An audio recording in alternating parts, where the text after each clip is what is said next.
اب یہ نوٹ کر لیجئے، ہدایت و ضلالت اس دنیا میں جو مختلف حالتیں انسان پر طاری ہوتی ہیں، یا نعمتوں کی بارش ہو رہی ہے، یا تنگی ہے، فقر ہے، احتیاج ہے، دنیاوی حیثیت ہے، وجاہت ہے، یا دنیا میں گمنامی ہے، کسنوی پرست کے بھیا کس تھی، کوئی آپ کا حال ہی نہیں پوچھ رہا کہ تم ہو کون، تمہارے منہ میں کتنے دانت ہیں، یا یہ کہ دنیا میں اقتدار کی کسی مسند پر انسان بیٹھا ہے، یا یہ کہ کوئی اس کے ہاتھ میں اختیار نہیں. یہ تمام جو حالات انسان پر طاری ہوتے ہیں، ان کے جواب میں جو طرز عمل فکری اعتبار سے اور عملاً انسان اختیار کرتا ہے، اس کے 4 درجے ہیں. پہلا درجہ ہے انتہائی گمراہی، ضل ضلالا بعیدا. وہ کیا ہے؟ اگر عزت ہوئی، نعمتیں ملی، فلاں دیوی یا دیوتا کی نگاہ کرم ہے، اس کی کرپا سے یہ ہو گیا. اور اگر کوئی تکلیف آ گئی، مصیبت آ گئی، معلوم ہوتا ہے کہ فلاں دیوی یا دیوتا ہم سے ناراض ہو گیا، یہ کالی دیوی کی طرف سے کوئی مصیبت آ گئی ہے، یا یہ کہ یہ لکشمی دیوی کی نگاہ کرم ہے کہ ہمیں دولت مل گئی ہے. یہ تو ہے شرک. شرک ہونے کے اعتبار سے یہ ہے ضل ضلالا بعیدا، انتہائی پستی. اس پستی سے اوپر آئیں گے تو توحید کی پہلی منزل ہے. عزت دی اللہ نے دی، اگر کوئی تنگی آ گئی، فقر، تکلیف، کوئی ذلت، رسوائی، یہ بھی اللہ کی طرف سے. ایک اعتبار سے تو انسان ہدایت پر آ گیا. بڑی گہرائی تھی اس گندگی کی اور اس خباثت کی جو شرک جس کا نام ہے، اس سے انسان نکل آیا، نجاست سے. توحید تو ہے، لیکن ابھی اس میں اس کی گمراہی کا ایک ایلیمنٹ شامل ہے. اور یہ گمراہی سے جب تک آگے نہیں آئے گا، اوپر نہیں ابھرے گا، اس کا طرز عمل کیا ہوگا کہ ذرا کچھ مل گیا، عزت مل گئی، پھولے نہیں سما رہے، اب زمین پر قدم نہیں ٹک رہے، گردن اکڑ رہی، کہیں محرومی ہو گئی، کوئی تکلیف آ گئی، کوئی مشقت، فقر آ گیا، اب بجھ کر رہ گئے. ان دونوں کیفیات میں انسان کا پینڈولم جو ہے وہ ایکسٹریم کو جائے گا. یہ کب ہوگا؟ جبکہ انسان یہ سمجھتا ہے کہ اس دنیا میں جو دولت مل گئی یا عزت مل گئی تو یہ گویا کہ بڑی کوئی قابل فخر شے ہے، اور اگر یہاں پر کوئی تکلیف آ گئی، کوئی مصیبت آ گئی، فقر و فاقہ آ گیا تو یہ گویا کہ بہت ہی اہانت آمیز شے ہے. اگر یہ انسان سمجھے گا تو طرز عمل وہ نکلے گا نتیجے کے طور پر جو میں بیان کر چکا ہوں. یہ گمراہی ہے. اس گمراہی سے نکلیں گے تو آپ کس مقام پر آئے؟ دوسری منزل ہدایت کی کیا ہے؟ نہ یہ عزت ہے نہ یہ ذلت ہے، دونوں حیثیتیں برابر ہیں کہ یہ امتحان ہے. اسی لیے ان دونوں آیتوں میں ایک لفظ قدر مشترک ہے، اذا مبتلاہ فاما الانسان اذا مبتلاہ ربہ فاکرمہ ونعمہ. یہ بھی ایک ابتلا ہے، آزما رہا ہے اللہ. کبھی وہ دے کر آزماتا ہے، کبھی چھین کر آزماتا ہے، کبھی فقر و فاقہ سے آزماتا ہے، کبھی وہ کثرت دولت اور کثرت مال سے آزماتا ہے، کبھی وہ صحت دے کر آزماتا ہے کہ یہ قوت اور توانائی اور صحت جو میں نے دی ہے یہ اس میں کیا کرتا ہے، کبھی وہ مرض کے ذریعے سے آزماتا ہے کہ صبر کرتا ہے کہ نہیں کرتا. ہمارے لیے شکوہ اور شکایت تو اس کی زبان پر نہیں آ جاتی، نالا اور شیول تو نہیں آ جاتا، تکلیف جھیلتا کہ نہیں جھیلتا، اس میں تحمل ہے کہ نہیں ہے، تو صبر کرتا ہے یا شکر کرتا ہے. یہ دونوں کیفیات در حقیقت اس اعتبار سے مساوی ہے، یہ بھی امتحان، یہ بھی امتحان. یہ حقیقت جب سامنے ہوگی اب وہ پینڈولم جو ہے وہ بہت کم ہو جائے گا. یعنی انسان میں طبعی طور پر تو ایک اثر ہوتا ہے غیر اختیاری. کسی چیونٹی نے کاٹا آپ کے پاؤں پر، آپ اپنا پاؤں ہٹا لیں گے، اس میں کوئی ارادہ نہیں، یہ ریفلیکس ایکشن ہے، غیر اختیاری فعل ہے. اس حد تک تو انسان ضرور متاثر ہوتا ہے، اس سے تو کوئی انسان جو ہے وہ بلندتر نہیں ہو سکتا. حضرت ابراہیم رضی اللہ تعالیٰ عنہ، حضور کے وہ نومولود فرزند، انتقال جب ہو رہا تھا آپ کی آنکھوں میں آنسو آ گئے. اب یہ ایک طبعی اثر ہے، ایک فعل ہے، انفعالی کیفیت ہے جو بالکل طبعی ہے، لیکن یہ نہیں کہ اس کی وجہ سے انسان کی زبان پر کوئی شکوہ آ جائے، کوئی شکایت آ جائے، یہ نہیں ہوگا. یہ ایمان کے منافی ہے. اسی طریقے سے اگر کوئی خوشی ہوئی ہے تو چہرے کے اوپر ایک نکھار آ جائے گا، تبسم آ جائے گا، اس سے زائد نہیں. اس حد تک تو یوں سمجھیے کہ انسان کا طبعی تقاضا ہے. اس سے زیادہ یہ پینڈولم اگر سوئنگ کر رہا ہے تو گویا کہ اس حقیقت سے انسان محجوب ہے کہ یہ بھی امتحان ہے، یہ بھی امتحان ہے. جو ہم سورہ حدید میں پڑھ چکے ہیں، ما اصاب من مصیبت فی الارض ولا فی انفسکم الا فی کتاب من قبل ان نبراها ان ذلک علی اللہ یسیر لکی لا تعصوا علی ما فاتکم ولا تفرحوا بما آتاکم. اللہ تمہیں کچھ دے تو اتراؤ مت، اللہ تم سے کچھ چھین لے تو اس کے اوپر افسوس مت کرو. یہ نتیجہ ایمان کا نکلنا چاہیے. اگر تمہیں ایمان ہے اللہ پر، اگر تمہیں یقین ہے کہ جو کچھ ہوا ہے اللہ کے اذن کے بغیر نہیں ہوا، اگر تمہیں یقین ہے کہ اللہ نے جو میرے لیے طے کیا ہے اس میں میرے لیے خیر ہی ہے، چاہے فی الحال فی الوقت فوری طور پر مجھے ناگوار محسوس ہو رہی ہے بات، لیکن یقیناً میرے لیے اس میں خیر ہے میرے رب کی طرف سے کہ ہر کے ساتھ یہ ماریخ عین الطاف، ہم تو شارٹ سائٹڈ ہیں، ہم دیکھ نہیں سکتے کسی شے کو، ہم اس کے ظاہر کو دیکھ کر گھبرا اٹھتے ہیں کہ یہ تو تکلیف آ گئی، کیا پتا اسی کے پردے میں اللہ کی رحمت آ رہی ہے۔ میں نے وہ رئیس امروہوی کے اشعار آپ کو کئی دفعہ سنائے ہیں، وہ وقت آیا کہ ہم کو قدرت ہماری سعی و عمل کا پھل دے، بتا رہی ہے یہ ظلمت شب کہ صبح نزدیک آ رہی ہے، ابھی ہے کچھ امتحان باقی، فلاکتوں کے نشان باقی، قدم نہ پیچھے ہٹے کہ قسمت ابھی ہمیں آزما رہی ہے۔ رئیس اہل نظر سے کہہ دو کہ آزمائش سے جی نہ ہارے، جسے سمجھتے ہو آزمائش وہی تو بگڑی بنا رہی ہے۔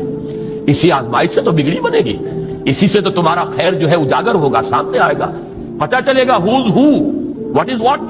ابو بکر میں کتنا یقین اور ایمان تھا، یہ کیسے معلوم ہوگا؟ کیسے معلوم ہوگا کہ بلال میں کتنا سہار، کتنا تحمل تھا، کتنا صبر تھا، اگر وہ مصیبت ان پر نہ آتی کہ جو امیہ ابن خلف کے ہاتھوں ان پر قیامت ٹوٹ رہی تھی۔ تو یہ ساری چیزیں جو ہے ما اصاب من مصیبت فی الارض ولا فی انفسکم الا فی کتاب من قبل ان نبرأ ان ذلک علی اللہ یسیر لکی لا تأسوا علی ما فاتکم ولا تفرحوا بما آتاکم واللہ لا یحب کل مختال فخور۔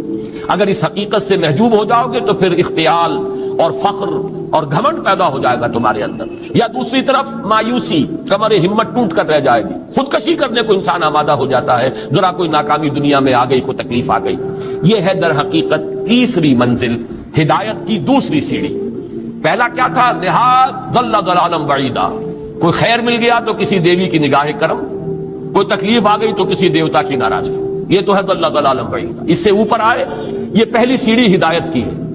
عزت ہے تو اللہ کی طرف سے، اور اگر کوئی ذلت ہے، تنگی ہے تو اللہ کی طرف سے، یہ ہدایت کا آغاز ہو گیا، یہ توحید کی بنیادی منزل ہے۔ اس سے اگلی منزل، یہاں کی ذلت ذلت نہیں، یہاں کی عزت عزت نہیں، ذالک یوم التغابن، ہار اور جیت کے فیصلے کا دن تو قیامت کا دن ہے، وہاں معلوم ہوگا جس کو اس روز عزت ملی وہ عزت والا ہے، جو اس روز ذلیل ہو گیا وہ ذلت والا ہے۔ یہ تو امتحان ہے، دار الامتحان ہے، خلق الموت والحیات لیبلوکم ایکم احسن عملا، یہ تو دار الامتحان ہے، امتحان ہونے کے ناطے دونوں برابر ہیں۔ اس سے اوپر ہے ایک چوتھی منزل، ہدایت کی تیسری منزل، وہ کیا ہے؟ عام طور پر انسان یہ سمجھتا ہے کہ یہ جو آزمائش ہے تنگی کی اور فقر و فاقہ کی، یہ سخت تر آزمائش ہے، اور نعمتوں کی بارش ہو تو یہ آسان آزمائش ہے۔ یہ بھی ابھی گمراہی کا ایک پرت جو ہے اس کی باقی ہے۔ ابھی ہدایت کا جو کامل جو ہوگا انکشاف، وہ کب ہوگا؟ جب انسان اس حقیقت کو جان لے کہ جہاں وسعت ہو، جہاں کثرت ہو، وہ زیادہ بڑا امتحان ہے، سخت امتحان ہے، بجائے اس کے کہ اگر قلت ہے، کمی ہے، یہ کم تر امتحان ہے، یہ کم بھاری امتحان ہے۔ کیوں؟ کہ اگر آپ کے پاس کثرت ہے، آپ کے اندر غفلت پیدا ہو جائے، کثرت کا لازمی نتیجہ غفلت ہے۔ نہ کوئی غم کرو، نہ خوف، خوشیاں مناؤ جنت کی جس کا تم سے وعدہ کیا گیا تھا۔ اللہ کی ربوبیت پر اطمینان جب انسان کو ہو جاتا، میرا رب اللہ ہے، ربی اللہ، انسان کے لیے نہ کوئی کھٹکا، نہ کوئی خطرہ، نہ کوئی خوف، نہ کوئی حزن۔ جو کچھ ہو رہا ہے کس کے اذن سے ہو رہا ہے؟ اللہ کے اذن سے۔ اللہ کے اذن کے بغیر پتہ تک نہیں ہلتا۔ یہ کوئی اندھا بہرا مادہ نہیں ہے جس سے مجھے کوئی خوف ہو۔ اندھا بھینسا چلا رہا ہو، اس سے تو ڈرنے کا ہر انسان کو ڈرنا چاہیے، نہ معلوم کس کو ٹکر مار دے۔ لیکن نہیں، اس کائنات کو چلانے والا ایک سمیع و بصیر خدا ہے، وہ جو میرا دوست ہے، میرا ولی ہے۔ اللہ ولی الذین آمنوا یخرجہم من الظلمات الی النور۔ اللہ اہل ایمان کا ولی ہے، ساتھی ہے، پشت پناہ ہے، مددگار ہے، حمایتی ہے۔ بتائیے جسے یقین ہو جائے کہ اللہ میرا مددگار، اللہ میرا محافظ، اللہ میرا پشت پناہ، اللہ میرا حمایتی، اس کے لیے کوئی خوف ہوگا؟ اس سے کوئی ڈر ہوگا؟ میں مثال دیا کرتا ہوں ایک بہت سادہ، پنجاب کے دیہات کی۔ تو بڑا چودھری ہے اور کوئی غریب کسان ہے، اس غریب کسان کی کہ جانوروں کو ہر وقت اندیشہ ہوگا چوری کا، کوئی میری بھینس کھول کر نہ لے جائے، کوئی میرا بیل کھول کر نہ لے جائے۔ لیکن جس کے بارے میں یہ سب کو معلوم ہو کہ وہ جو بڑا چودھری ہے وہ اس کا دوست ہے، اس کی بچیا کو کوئی خوف ہوگا؟ اس کی بھینس پر کوئی ہاتھ ڈالے گا؟ اسے کوئی اندیشہ ہوگا؟ نہیں۔ کیوں؟ کہ وہ بڑا چودھری، بڑا اس کا یہاں کا سردار، جاگیردار، سب کو معلوم ہے وہ میرا دوست ہے، کوئی میرے خلاف اقدام نہیں کر سکتا۔ اس دنیا میں یہ چھوٹی سی بات اگر آپ کے دلی اطمینان اور سکون کا باعث بن سکتی ہے تو ذرا تصور کیجئے۔ میں لفظ تصور استعمال کروں گا صرف اس لیے کہ اس کا ہم جس کو کہتے ہیں ادراک اور شعور کر نہیں سکتے، اگر کے ساتھ کر سکتے۔ اگر یقین ہو کہ اللہ میرا مددگار اور یقین ہو کہ اللہ ہر آن میرے ساتھ ہے، پھر کوئی خوف؟ کس کا خوف؟ کوئی شے اللہ سے بالاتر ہے؟ کوئی قوت اس سے زیادہ طاقتور ہے؟ کوئی اس کے ارادے کو بدلنے والا ہے؟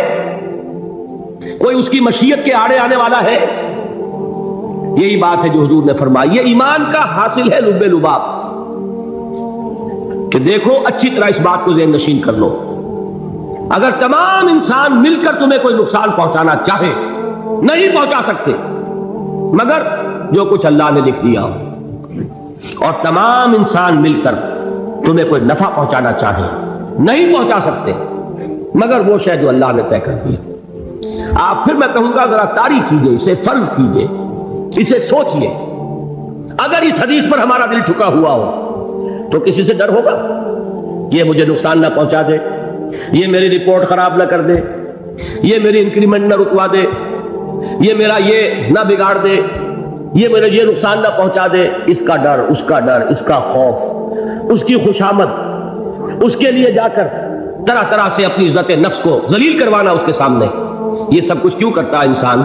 جب سمجھتا ہے کہ اس کے ہاتھ میں میرا کوئی نفع ہے، اس کے ہاتھ میں میرے لیے کوئی ضرر ہے، یہ مجھے کوئی غضب پہنچا سکتا ہے، یہ مجھے کوئی نقصان پہنچا سکتا ہے، یہ میرا کوئی کام بنا سکتا ہے، یہ میری کوئی ضرورت پوری کر سکتا ہے، اسی کا نام شرک ہے۔ جہاں آپ نے یہ سمجھا کہ غیر اللہ کے اندر کوئی طاقت موجود ہے وہی شرک ہے۔ بتوں سے تجھ کو امیدیں، خدا سے نو امیدی، مجھے بتا تو صحیح اور کافری کیا ہے؟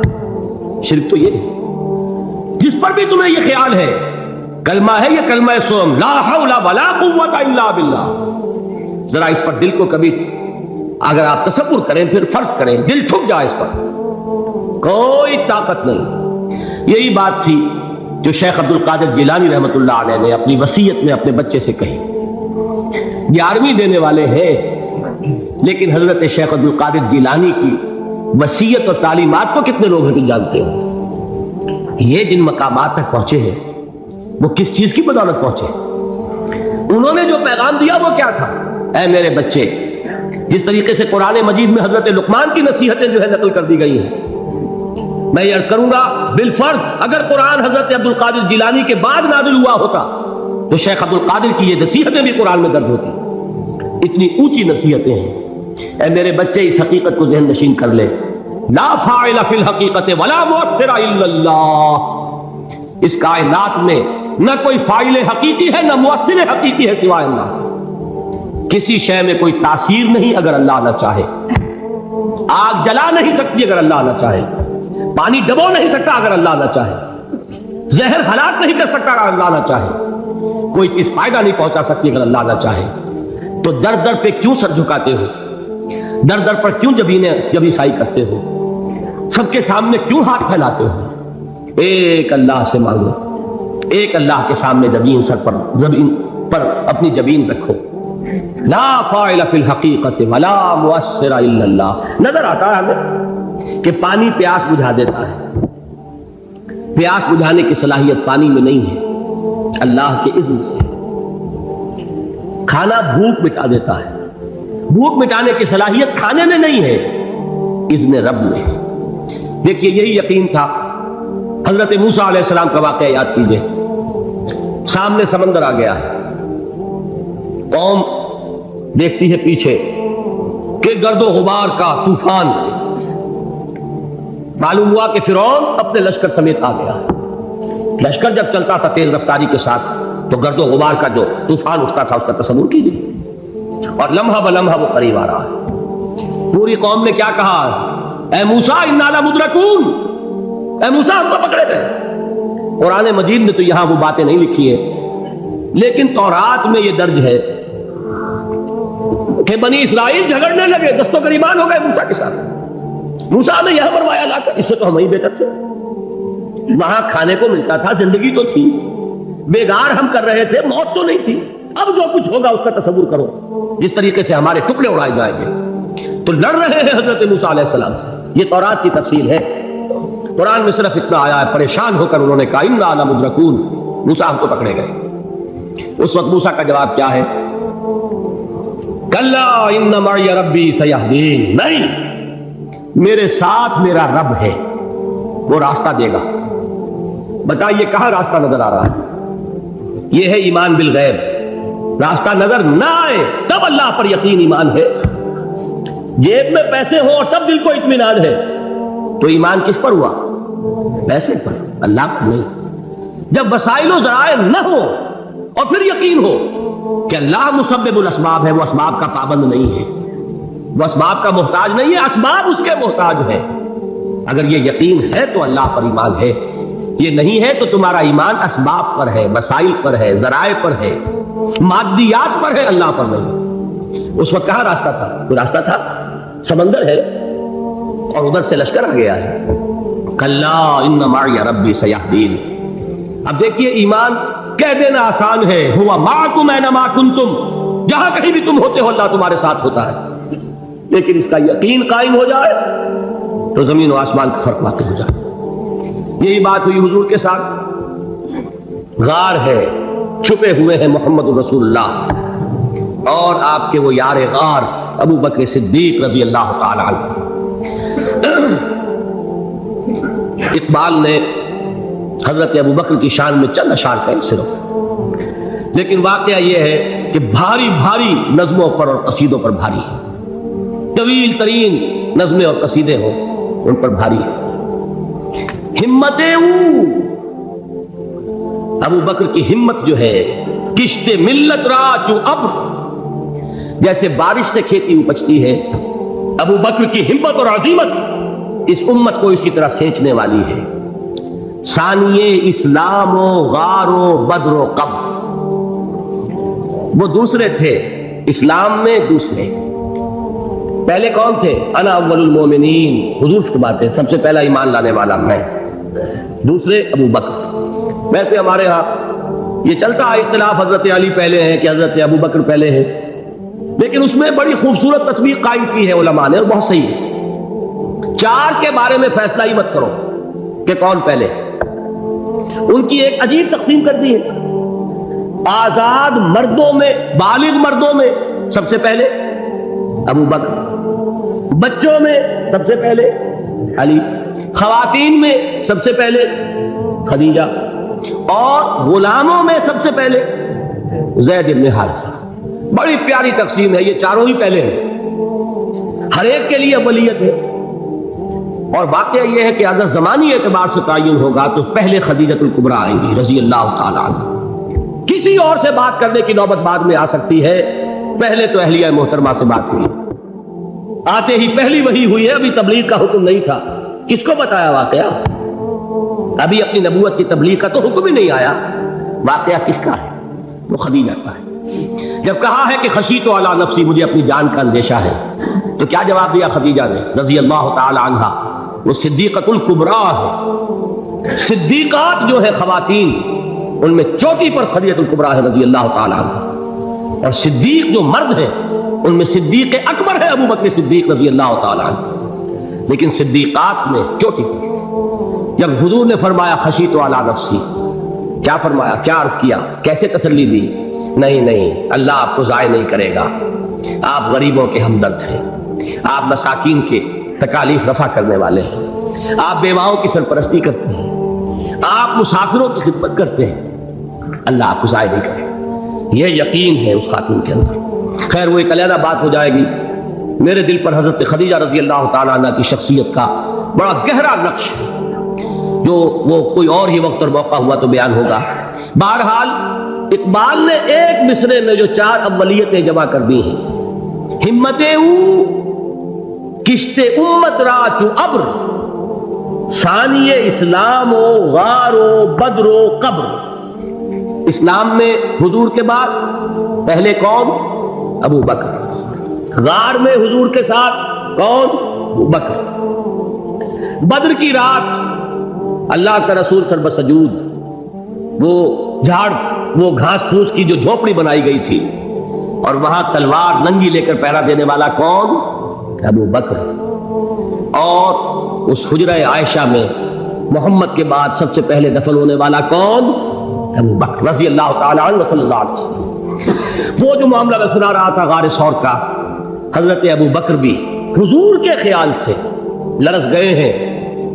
آپ کو یاد ہوگا کہ جا کر پہلے تمام جتنے سوراخ تھے انہیں بند کیا ہے. ایک سوراخ رہ گیا تھا جس کو بند کرنے کے لیے کوئی کپڑا نہیں تھا، وہاں اپنی ایڑی رکھی ہے، تب کہا ہے حضور سے تشریف لائیے، اور اپنے زانو پر حضور کو لٹایا ہے، اور وہاں کسی موذی جانور نے کاٹا ہے، حضور کی آنکھ لگ گئی تھی. اس وقت اس بل کے اندر جو بھی بچھو ہے کیا ہے واللہ عالم، اس نے کاٹا ہے. اس کی تکلیف کی وجہ سے ابو بکر کی آنکھوں سے آنسو ٹپک گئے. حضور کے چہرے مبارک پر پڑے ہیں تو حضور جاگے ہیں، معاملہ کیا ہے؟ ایڑی نہیں ہٹائی وہاں سے، مبادا وہ جانور وہاں سے نکل کر محمد الرسول اللہ کو کوئی گزن پہنچا دے. ابو بکر کی ایڑی ہے، جس طرح چاہے کھا لے، ختم کر دے، جان نکل جائے تب کوئی آنچ آئے محمد پر تو آئے، لیکن جیتے جی نہیں. وہ ہے ابو بکر. حضور کے خیال سے اس وقت حضور نے پھر اپنا لعاب دہن لگایا ہے، اور اس سے پھر آپ کی تکلیف ختم ہوئی. جیسے خیبر میں حضرت علی کی آنکھ دکھ رہی تھی، اس کو جو شفا حاصل ہوئی ہے وہ بھی حضور کے لعاب دہن سے ہوئی. تو بہرحال اس وقت انہوں نے کہا ہے کہ اے نبی یا رسول اللہ، اگر اس وقت ان میں سے کسی نے غیر ارادی طور پر بھی اپنے قدموں کی طرف جھانک لیا تو پکڑے جائیں. کیا جواب تھا اللہ کے رسول کا؟ لا تحزن ان اللہ معنا. اللہ ہمارے ساتھ ہے، کیوں گھبراتے ہو ابو بکر؟ یہ ہے ایمان باللہ. میرا مالک اللہ، میرا رازق اللہ، میرا محافظ اللہ، میرا مددگار اللہ، میرا پشت پناہ اللہ.